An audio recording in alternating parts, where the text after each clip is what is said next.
You are listening to the Yummy Mummy Podcast, episode number 193. Welcome to the Yummy Mummy Podcast, where you will learn brand new and shockingly different tools to lose weight for the last time. And now, here's your host, certified life and weight loss coach, Laura Conley. Hey, Yummy Mummies, what's going on? We have a very, very special episode today with my friend Lindsey Mango, and we are going to be talking about all things traps and liberation and freedom and how we as women can end up in these prisons, these jails without even knowing. As you guys know, the underlying theme and purpose of the Yummy Yummy method really is to free the moms and to live a life of freedom and liberation and just like feeling like you can be yourself. So I wanted to open the conversation up. Yes, diet culture is totally a trap. Not being at our happy weight, totally a trap. Being on the freaking diet roller coaster, a trap. But I want to expand the conversation out to the other traps. So that's why I brought Lindsey on, because she really helps create so much possibility for women around life in general and their career. So Lindsey, welcome to the podcast. I'm so happy you're here. I'm so excited to be here.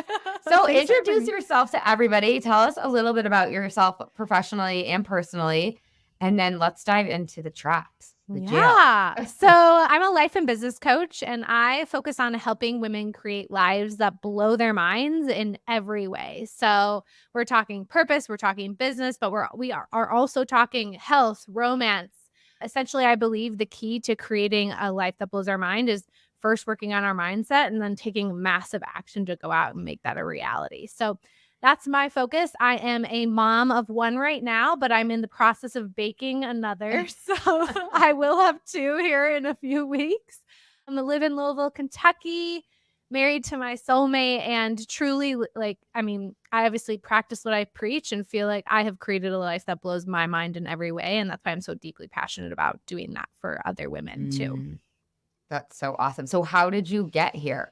Like, tell us a little bit about your story and how you decided to do this, because this is not what we are taught to do. At least I was taught to go to school, go to college, get really good grades, and then get a job that had health insurance and, like, maybe if I was lucky, a corporate card. And I was just really taught to, like, basically climb the corporate ladder. And I know a lot of us get this programming and it looks different for different people, but it's also very similar. So tell us a little bit about your background. So I have a pretty similar track, I feel like, that I was sold on. I played college volleyball. That was kind of the track I was on. And I was like, okay, get a college scholarship, get good grades. Like I joke that I'm like, even though I was a really great student, I was like, I was there to play sports. Like I got good grades, but really I was there because I wanted to play volleyball. And then, that door was closing and over. That was kind of a tough moment where I was like, okay, like real life is happening. And I was sold the same idea that I was like, get good grades. I got an accounting degree, which is hilarious now. I'm like, people are always like, wait, you have an accounting degree? I'm like, don't ask me anything. I don't even know. So I get out of that and I had a great internship my senior year in college. I got a full-time job as a financial advisor. And I get into that career and I am like, I am not passionate about this at all. So then I spent the next, I would say 8 years, just bouncing around from career to career. I mean, I always joke that I'm like, it was like, I would be like, oh my gosh, this is it. This is my dream career, the next job. And then 6 months in, I was like, oh my God, this is awful. I can't do this. And I would wait until 1 year because I was like, my resume is going to look like crap. Oh my God. And then I would go and get another job. And so pretty much in the business world, I mean, you name it, I tried it. I did marketing, I did accounting, I did HR. I was a hostess for a while. All of it essentially was just a symptom of, I was never really clear on what I really wanted to do with my life. And I also wasn't making my decisions from the place of if anything was possible, here's what I would actually do. It was all very much in this little bubble and this little trap of well, I have a degree. I'm supposed to get a job and work for some company. And again, like you said, health insurance, 401k. Yeah. I just didn't even really think there was another option. And then one of my jobs was like the absolute worst. It was like I was clocking in. If I was like 2 minutes late from lunch, it was like I only had like so many PTO days. And that's like when it really hit me. I was like, I can't do this. Like, this is not for me. Like, and I Yeah. always knew I wanted to have kids. And I just thought, I'm not going to live my life for the next 30 years, like punching a time clock and like working at a job that I can't leave to go be with my kids or whatever. So that kind of started to like hit that moment where I was like, oh, okay, I need to figure something else out. That got me into network marketing, which I did for a few years, but that really connected me to personal growth. And that's where I really started to like think bigger and like question what I really wanted and got clear in what like my desires were for my life rather than what the expectations everybody around me had.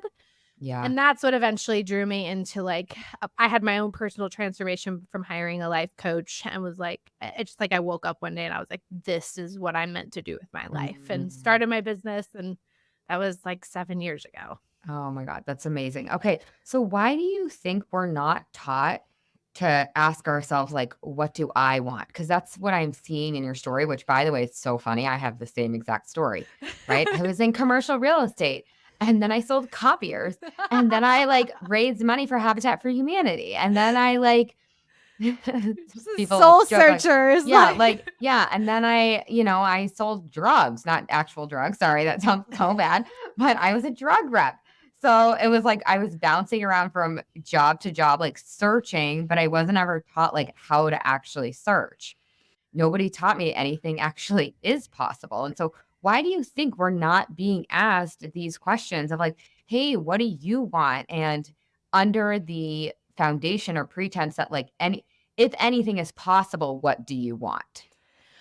Yeah, I think it's such a great question. I think the biggest thing, I mean, it's like a compound effect is how I think about it. It's like, okay, so we have our parents and then we have like previous generations. And I think that not that there were a lot more quote unquote limits, like they could have created what was anything that was possible. But I think that's a lot more accessible now than it ever was. And I think that here's the thing. People who don't believe that for themselves are never going to ask those questions. So like if your parents didn't believe that anything was possible for them in their career and they could just like create any life that they wanted, not because they're trying to do you wrong, they're just never going to have the awareness to ask that question. And they're also going to bring their own fear and limitations to the table.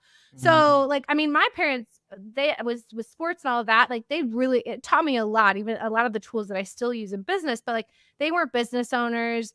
They had like pretty traditional roles. Like my mom stayed home. And so I just think they didn't think of that. They didn't teach me that. And I think then also on top of that, as a society, we want a checklist. We want something that brings certainty. And then as parents, we want what's best for our kids, but we also bring that fear and we want that certainty for them. So we basically just sell them on a path that we think, okay, they're going to be okay. And then it just kind of is like a ripple effect that's just like passed down from like one generation to the next. Yeah, it's so true. That's exactly what I was writing down. Like it's a safety thing, right? Yes. It's like, yeah, totally. And I do think that we are in a place and time where we can actually ask those questions. It actually is safe to ask those questions. Like Totally. our parents were coming out of their parents were really just figuring out how to survive. Yes. And so then it just gets passed down. And now we can take it to thrive, like from survivorship to like thrivalship, which I don't know if any of those are words, but I don't care. You guys get my point, right? It's like now it actually is safe to thrive in our lives. Have you read any of Kristen Hanna's books? I haven't actually. She wrote like The Nightingale, and then she wrote this other one that just came out called The Women. And I'm not like a historical fiction person at all, but it's historical fiction. And the book I just got done with, it's called The Winter Garden, and it takes you through the story of Russia in World War II. And it is just brutal. They were just figuring out how to get their next meal. It's like the story that came out of that. It's like over 1 million people died in Russia just from starvation. Oh my And gosh. so what I've been coming to in the last 24 hours I did not know I was going to talk about this or we were going to talk about this. This is a little bold, but like, I wonder now, it's like, it's our right and our responsibility to dream bigger and to free ourselves from these traps, because these traps actually aren't necessary anymore. Like that generation Mm. really was surviving. She really did have to figure out how to get her family their next meal. And oh my God, the story is brutal. I'm like, why do I put myself through this? But I'm kind of glad that I do, because it shows me how much hardship that our ancestors went through. And now I'm like, okay, if we're not going through that right now, and yes, I know that there's horrible things going on in the world, but for those of you listening to this podcast, we're in a very privileged place in the history of time. And so if you're listening to this podcast, I'm sure that you've had traumatic events, but my point is, like, what if it is our right and our responsibility to free ourselves from these traps for our kids, to show them like anything is possible. It's okay to ask yourself what you want, and that might be like part of the point of living. Anyways, I'm just That's a good point, though, because I do think, like, I think we have to. I want to give my parents credit and all these past generations. yes. It's nothing to blame them for. It's Oh just no. you're 100% right in that.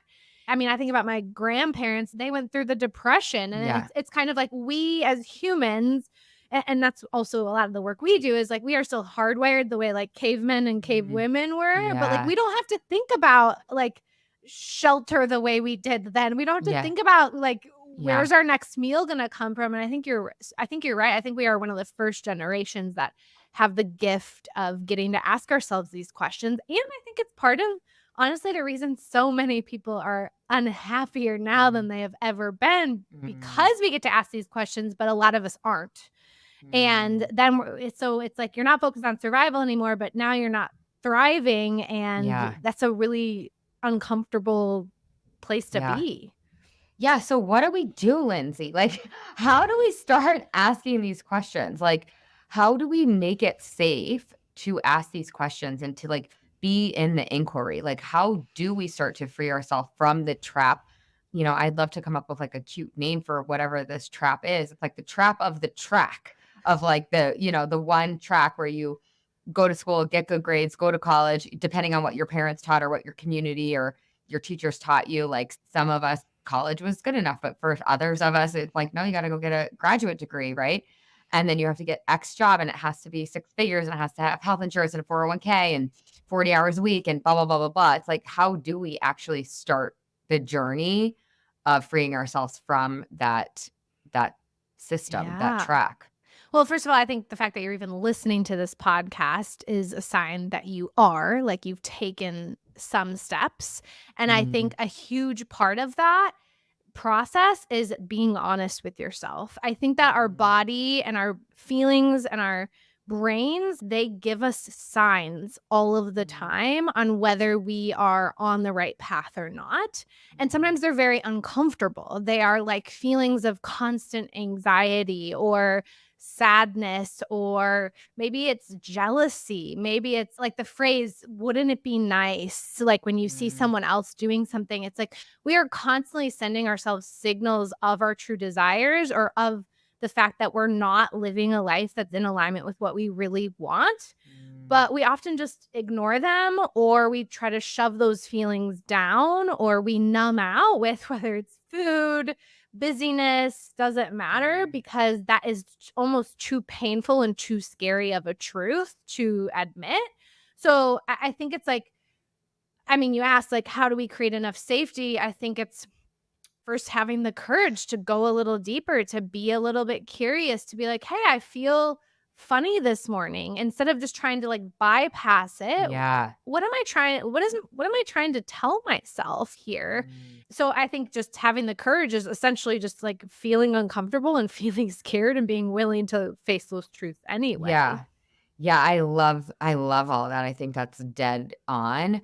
I think courage kinda sounds nice, but I think it's, like, important to remember that, like, feeling the feeling of courage sucks, Yes. right? It's like feeling courageous is brutal sometimes because, Yes. right, courage means there's fear there, right? It's like when I get people, they're like, "I wanna feel fearless." I'm like, "Okay, good luck with that, because really hard to feel fearless in the name of whatever your desires or your callings or your dharma is, because we've been taught that no, we have to do it this way. I remember this brought up a memory for me when you were talking about just like listening to our body signal. So I was still in that pharma job, that drug job where I was slinging drugs, but I was in a teacher training for yoga, and it was like our last class, and we had to teach in front of the room. And I remember being like, shit. And it was like a full body, like, oh crap, like I have to do Uh, this. I have to leave my job and I have to teach yoga, which then led to coaching. But I remember after that class was over, I went to the beach and I just cried for hours because I was like, my body was showing me this truth, but I was so uh, scared to listen to it, right? yes. Because teaching yoga really I remember my dad being like, "Really? Like, you're gonna do what?" My boss was at the time was like, "No, you can't buy a house and have 2.5 kids, like, as a yoga teacher, like, that's not a thing." And I just remember like, internal conflict, but in that moment, it didn't even really feel like there was a lot of choice because it felt like such a deep calling. Like, I feel now really grateful that it kinda hit me over the head.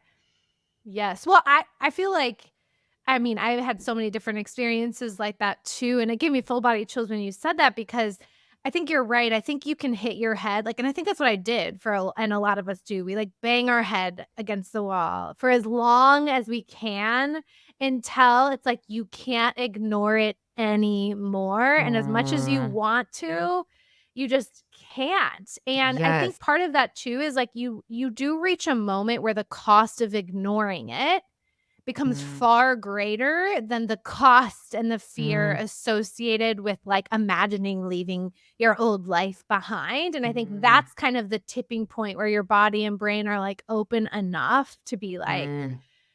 "Okay, I can't ignore this anymore." That's Sometimes we wait years, sometimes we might wait decades. I hope that you don't after you listen to yeah. this podcast, but I really think that was a huge part for me too, is that I was just like, I felt so uncomfortable in the life that I had, gotten, like, at that point that it was just like, I'll end my life and be in regret if I don't Yes. face this, and to me, I was like, that is more costly than, like, any leap that I have to take or any Mm. decision that I have to make.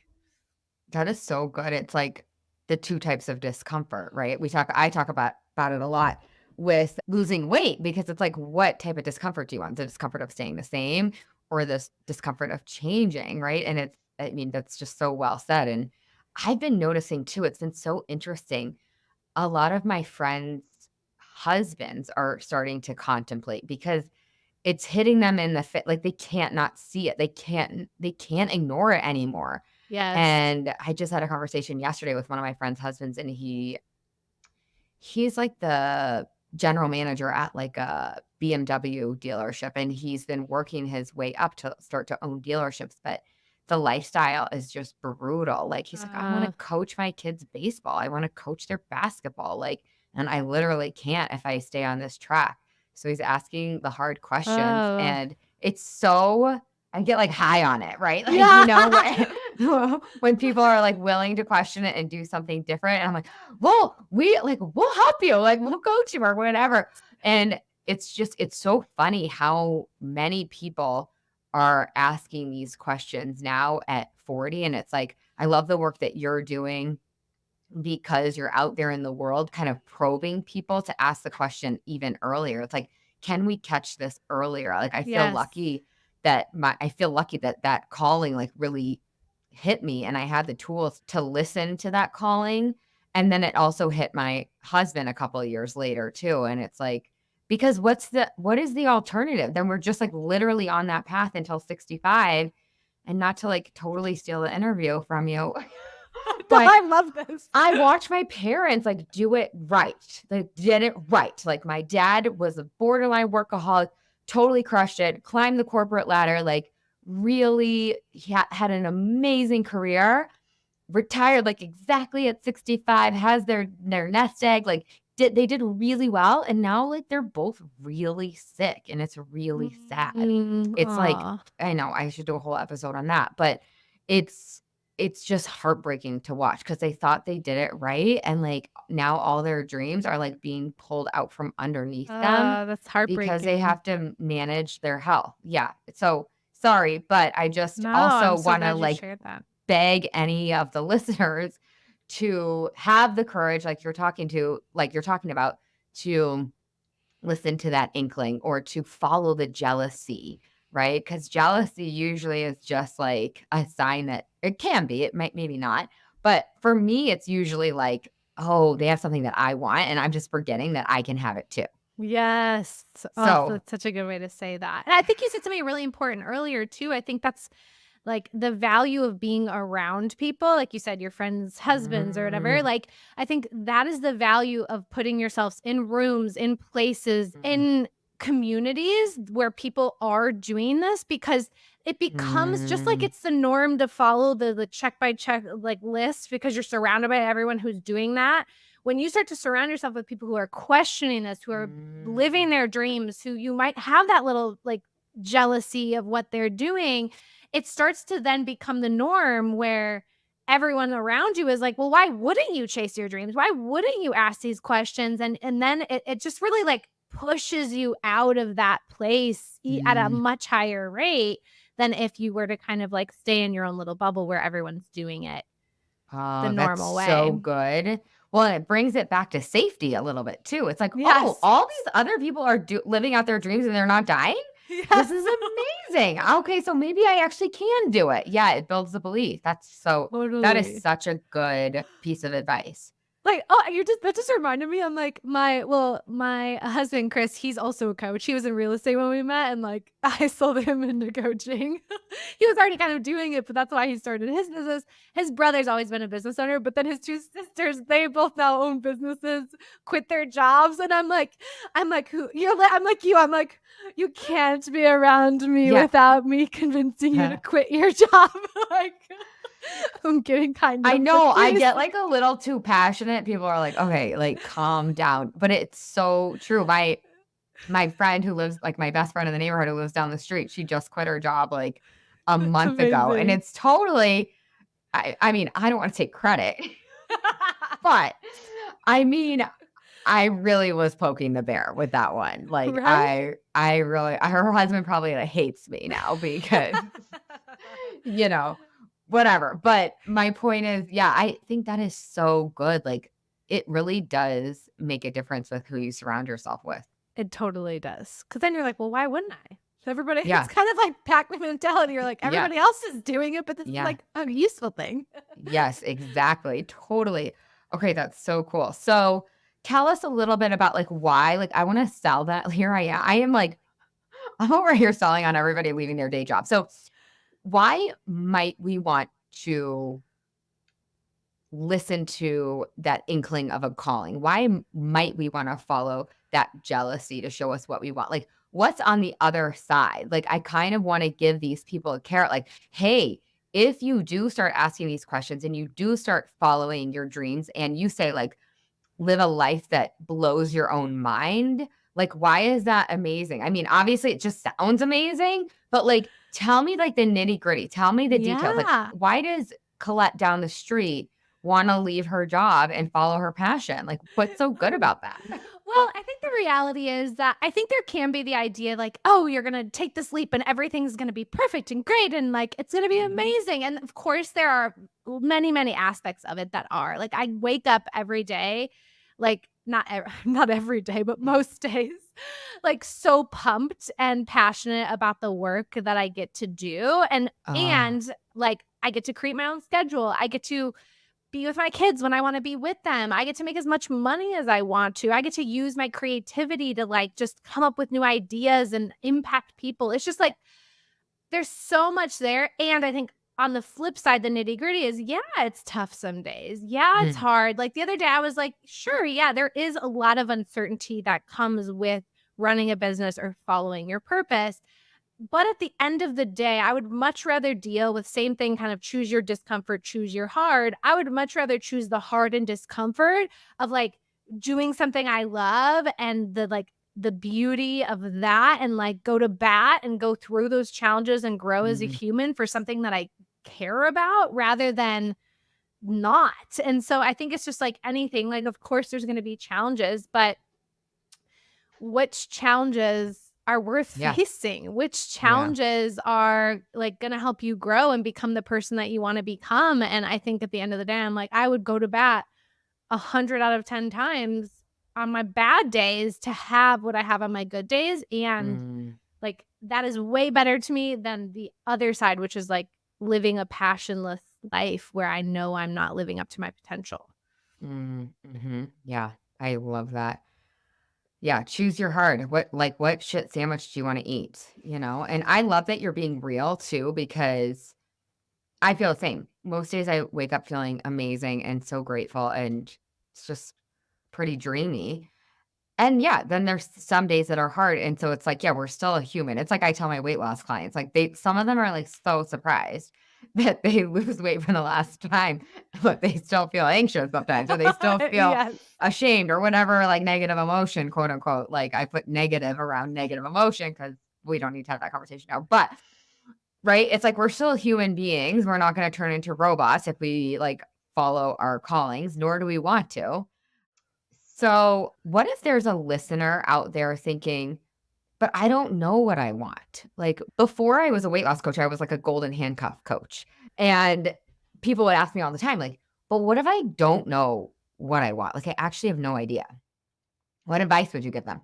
I think honestly, most of the time when you are like brushing up against those feelings of like, okay, what the life that I have or the what I'm doing for work or whatever isn't what I'm meant to be doing. The reason why we stall so much is because of this lack of clarity, is because of we're like confused. I mean, not I wish someone could just like hand gift me a like, because again, same thing. We love the track record, we love the check boxes, we love the certainty of that. I just wanted someone to like tell me what am I supposed to do? Yeah. But that's the beauty of it. That's the part where you have to explore. That's the part where you have to start going towards the things that do bring you joy, that do bring you energy. I always ask the question, this is something I ask in my membership, for example. We have a whole purpose module to like help with Mm, this part of the process of like, if you won the lottery, what would you spend your time doing? What would mm, you like? Of course, you'd travel. Of course, you'd take a 5 years to do nothing. But eventually, if you are like someone who has yeah. passion and desire, you're going to want to do something. What are you going to want to do? And you have to start listening to that and Mm, following that. And that will look like you're a great example. I'm a great example. I mean, you did yoga, you were a golden handcuffs coach. It's like, I think sometimes we want the degree that says you're an accountant or you're a whatever. yeah. Whereas the process to figuring out your purpose, your dharma, your what you're meant to do is often a windy one. And Mm, it's one where you have to try something and then go, mm, okay, not this part, but love this part. And then it mm. starts to really take shape. It's like the quote, take the first step, or like you can't see the full staircase or whatever. Yes. I'm gonna Yeah. butcher it, but like, do you have to take the first step and then the Yeah. staircase appears? Yes. I think it's very much the case with figuring this out. And I will say, typically, we have an inkling. We have like a Yeah. thing that we maybe Yeah. have never told anybody, or Yes. like we are like drawn to and we're curious about. We just are like, how does that even work? So usually that's the guide. And then you have to start exploring that path and Yeah. trying things and doing things. And that is all leading you there. Yeah, I think that's exactly right. So many of us like won't give ourselves credit for having an inkling. Like a lot of my clients when I was in that space, like were like, I don't know. Cause it was like safer to say, I don't know. Because if you know, then you have to ignore that knowing, right? And that's almost more painful. So yeah, it's like almost giving yourself credit or maybe permission actually to like follow the inkling and like, okay, if I did have an inkling, what would that be? Like if I did know, what would it be? Oh, this is so good. I love the question about the lottery. It's like, yeah, of course we would do all the fun things, but then what, right? If like money Yes. wasn't an object, but you still had to contribute to the world, like what would you do? Yeah, I ask It's myself so that cool. question all the time too, just with like how I run my business, how because to me that question takes off the Mm, safety piece, the like we're trying to make pressure. decisions to get a certain outcome and takes us to the place where we don't need to create an outcome. So now we are connected to like pure desire. And pure Mm, desire is where your purpose, your passion, your dharma is going to come mm, from. Not what quote unquote makes sense. Like I saw something the other day, it says, looking back, it will make sense. But like you don't get to see the gift of that unless you're willing to take the step when it doesn't make sense. So that just helps to connect you to that. We can connect the dots, but only in retrospect. Yes. Yeah, you don't get to know. And that's part of like leaning into the discomfort because like to your point around certainty, so many of us are so desperate to know. And it's like, sorry, just don't get to know, but you will. Like, I think that's also like helpful. Like you will, it'll all make sense in retrospect. You'll be like, oh, of course this had to happen this way. Yeah. It's like dating, I think, for most people, right? When you find your person, then you look back and you're like, oh my gosh, I'm so glad it didn't work out with that person. Or I see exactly why this thing didn't happen this way. Or like, oh my gosh, I showed up at this place on this day at this time. And that's when I met my person. Like, but if you were to try to make the perfect exact plan to your partner, you'd probably screw it up and end up with the wrong person. Yes, totally. Exactly. Oh, that's so good. Okay, so you gave us a lot already that answers this question, but I'm going to ask it anyways in case there's more there. There also could be not, and you can say that. But how do we start small? How do we explore? What can those first steps look like? Like you said already, well, who are we jealous of? Or what is that inkling? Or if you did win the lottery, are there any other little like tips or tricks that you can give us? Yeah. So it goes back to like desire, right? And I think desire is the thing that we need to be connected to in order to have more clarity on this path. And I always use this example that most of us, I think, especially as women, we ignore these desires. And I say, imagine if your kid who came to you every day and said, hey, mom, I have this desire. And every day you were like, nope, you're not allowed to have that desire. Eventually that kid would stop asking. And I think that's what it is with like our inner self. Is for years, we are like, our body and brain is like, ooh, this sounds fun, or ooh, this sounds like something I want to try. And then our brain gets involved and it's like, it doesn't make sense. Like, we don't have time for that. And we squash those. And so eventually we build this relationship with our desire that is like completely disconnected. It's that kid that's not even asking anymore. And so again, I think for a lot of people, the first part of this process is to start to pay attention to the smallest of the tiniest of desires you have in your day. That might be like, I mean, and I even have to practice this like sometimes where I'm like, oh, I want to go to a coffee shop to work. And then I'll be like, but what time is it? Like my brain will, right? Like I'm like, is it going to make sense to drive? Does it make sense? Yeah. To drive there and da. So like, and then I have to get my coffee. And then by the time I sit down, that's going to be at least 25 minutes. So like, nope, let's just stay here. Yes. Oh, that's so good.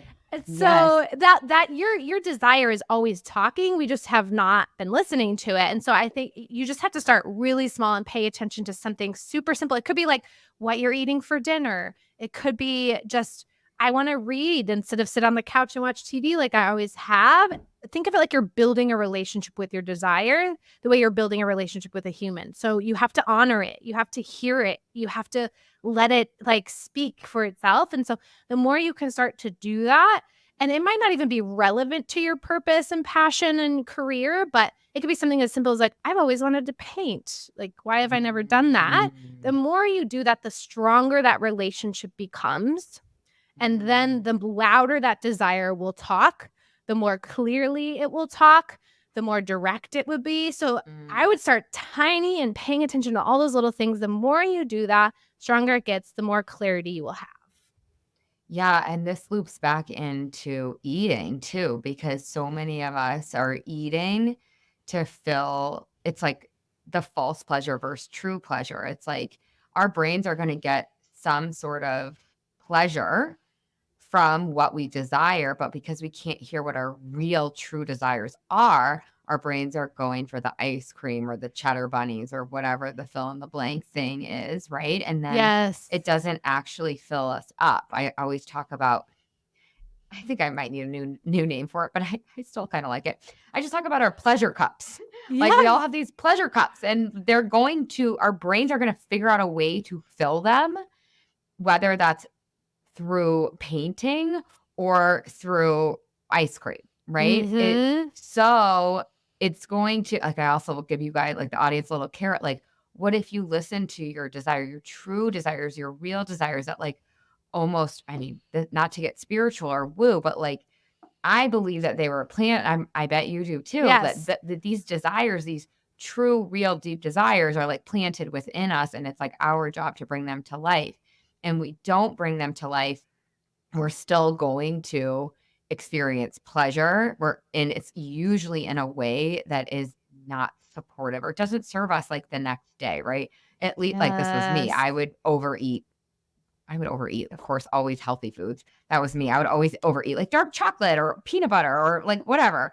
And then the next day I feel like ass, but it was because I wasn't listening to my true desire. And instead I was listening to these false desires that left me with a Mm. hangover. And so I just think that this is bringing up a bigger conversation around food and feeling good in our bodies and being at our happy weight and all of that. And it's like, ooh, what if you listen to your true desires for your life's purpose so that you get to live, what do you call it? A life that blows your mind. But this also takes care of you Oh my gosh. overeating. Yes. Yeah. I have that just actually made something click for me because I'm very much, I mean, we talked a little bit before this podcast, like I had a lot of like issues with my body and my weight and like binging and all of these things but you know what? You're like spot on. I applied all of this work to that area of my life. But more importantly, when I started to be in my purpose and my passion, Mm, it was like mm, I, like, lost weight almost by like, it was mm, because I was fulfilling that desire, that aspect wasn't as important. It was like I was eating food as fuel instead of just, like, this mm. distraction and, like, filling this hole or filling this void. And you can't actually fill it. Like you can't actually Yeah, not fill in it when that you're way. trying to fill it with false pleasures, right? It doesn't Yes. ever get full. Hence Yes. the binging or the overeating, right? Like you don't get full. But when it's painting or coaching, or like for my husband, it's science, like it's full. And then you don't have to go get the other hit. Yes, that's such a Oh, good way to say that. That is oh, so true. That is exactly what happened for me too. mm. Oh my God. I'm just like, yes, this is so good. That was totally my experience, and I had spent years trying to get the perfect body and lose this weight, and then when I Mhm, was, like, funneling that somewhere else, it just, like, mhm, happened so easily, like, it's mm. crazy. Yeah. Oh, that's so good. Okay. Maybe a follow-up podcast on that topic just in and of itself. Yeah, because we're not like searching, we're not looking, we're not hungry. We're not Yes. emotionally hungry when we're satiated by our true desires and by listening to them. Oh my Yes. God, it's just so good. That's so good. Oh my God. Okay. I'm getting really excited over here. Okay, so we cannot ignore these desires because they're here for a reason. And also the side effect or the symptoms of overeating will like kind of just naturally get cleaned up. It's so good. Yes. Oh, it's so good. 'Cause you're too Oh, I love busy, it. like, being involved in your passion to, like, Yeah. e To care. even be yeah. Yeah. Yeah. You don't really want to go grab a handful of nuts when you're excited about following through on your passion, right? Like so much of my overeating was, I was like very much a pantry lurker. I would just get a little peckish and just like, I'll just like stand there with the fridge open because I was just procrastinating on shit I didn't want to do because it didn't light me up. And again, doesn't mean that everything I do in my job, and I'm sure same for you and building this business is like amazing and awesome.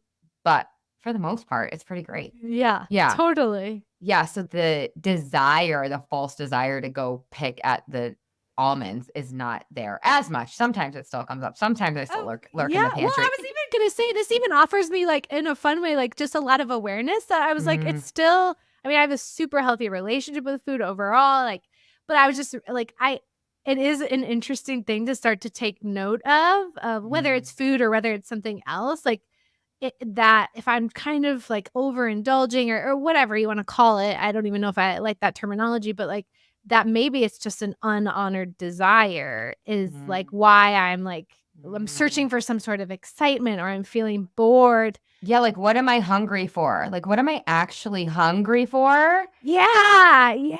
I'm like, there's probably little signs of that, like, even for me all over that. I'm like, there's certain desires I'm not honoring. Uh, I think so. And I'm gonna have to create a module on this because this is so good because I still do it too. Like I always tell my clients, like, yes, we really are going to like heal your relationship with your body and with food, but like it is a lifelong practice. Like there's always gonna be little things that you can clean up, right? Yes. It's like I always say it's like you're brushing your brain. It's like just because you went through my 6-month program or just because you did heal your relationship doesn't mean you can just like stop flossing. Like Yes. you're still going to get something in your teeth. Like you're still going to have to like go to the dentist. Anyways. Totally. So like, yeah, like what am I hungry for? I went to my psychic. I'm obsessed with my psychic.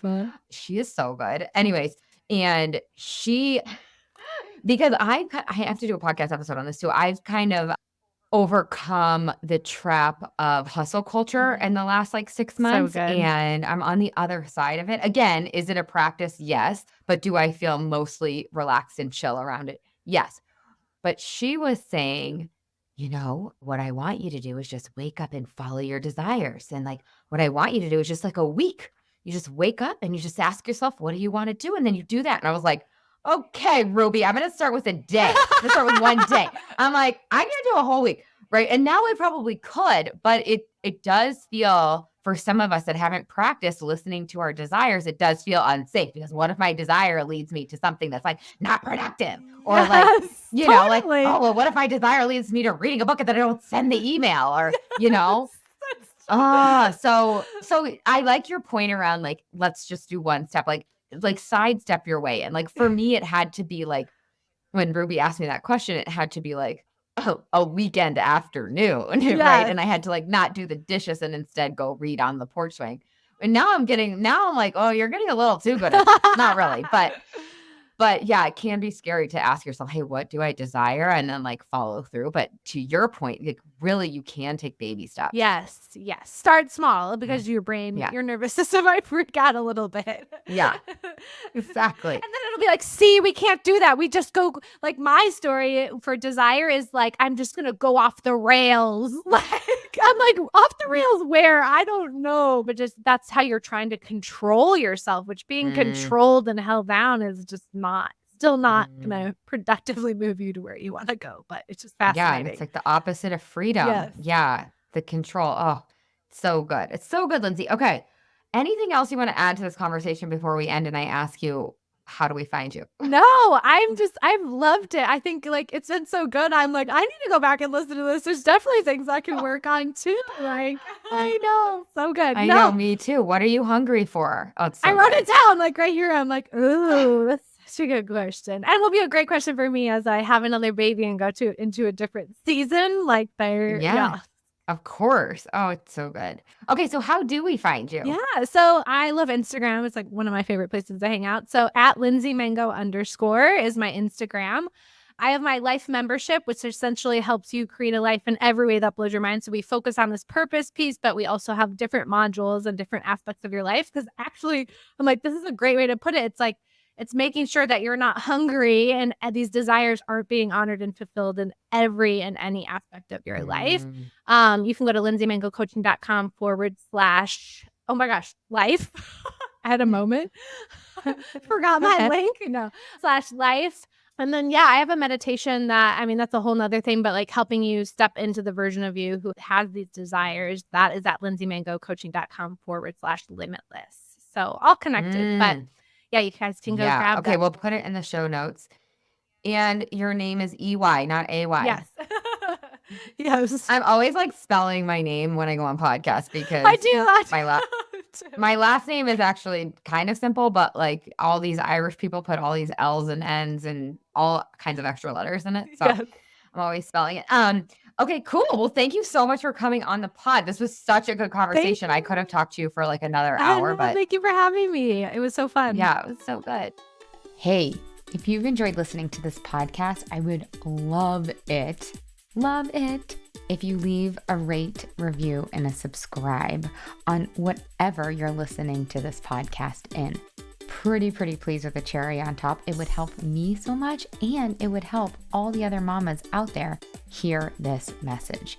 Thank you in advance. I really appreciate it. And you have to come check out the Yummy Mummy experience. It's my proven lose weight for the last time group coaching and course. Head to lauraconley.com and just click work with me. Other than that, you guys, I would love to give you a free gift. If you want your free listener only gift, go to lauraconley.com / gift. And from there, you will get your free best ever weight loss hack. So cool. The last thing I want to tell you, you guys, is I do have a free Facebook group. It's called, you guessed it, The Yummy Mummy. Lose weight for the last time, end body drama, and get food freedom. You can just search that on Facebook, or again, you can head to the show notes and you'll find the link there. All right, you guys, have the best day ever.